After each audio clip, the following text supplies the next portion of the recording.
దీవించండి. దీవించండి.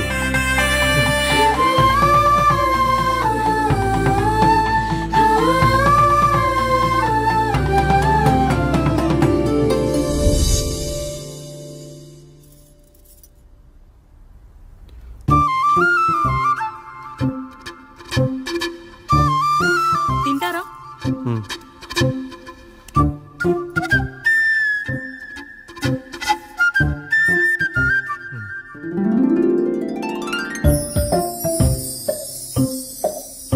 ఫస్ట్ టైమా?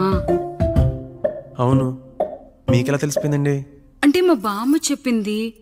శోభనం గదిలో అనుభవం మగాడైతే మామిడి పండు పిసుక్కొని తింటాడు, అదే లేనివాడైతే మీలా ఇలా అరటిపండు ఓపిగ్గా ఒలుచుకొని తింటాడు అని.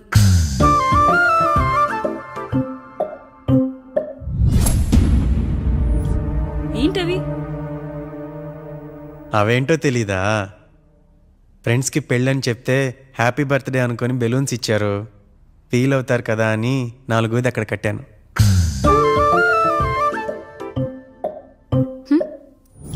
ఈ అన్నయ్య వచ్చాడు.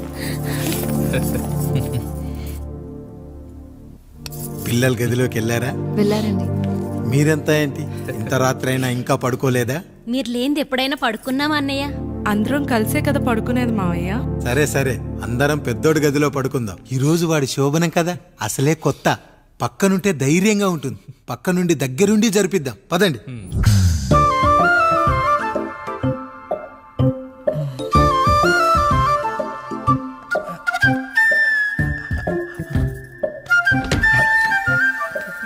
కానివ్వండి రా, కానివ్వండి కానివ్వండి.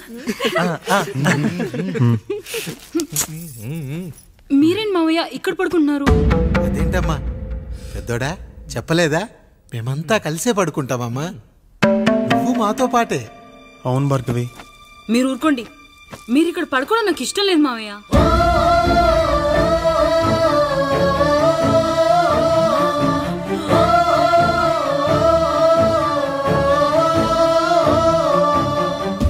అదేంటమ్మా అలా అంటావు? ఎన్నో చూసాం, ఎన్నో చేశాం. దుక్కి దున్ని కోత కోయకుండానే ఈ విత్తనాలన్నీ మొలకొచ్చాయంటావా తల్లి? అవన్నీ నాకు తెలియదు మావయ్య. మర్యాదగా బయటికి వెళ్ళండి.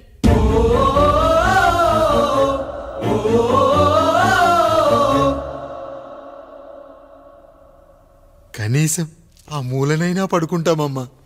నువ్వైనా చెప్పరా పెద్దోడా? అంటే తను ఇబ్బంది పడుతుంది కదా నాన్న.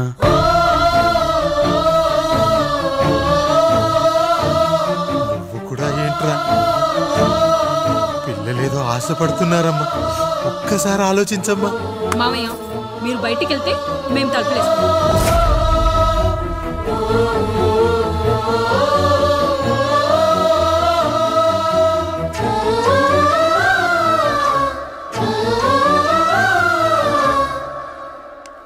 వేసుకోండి అమ్మా, వేసుకోండి. తలుపులు వేసుకోండి.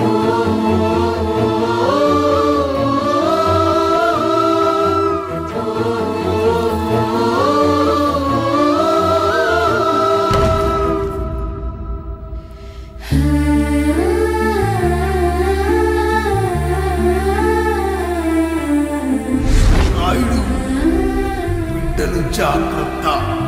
ఈ రోజు నుంచి వీళ్ళంతా నీ తమ్ముళ్ళు చెల్లెళ్ళు కాదు, నీ బిడ్డలు.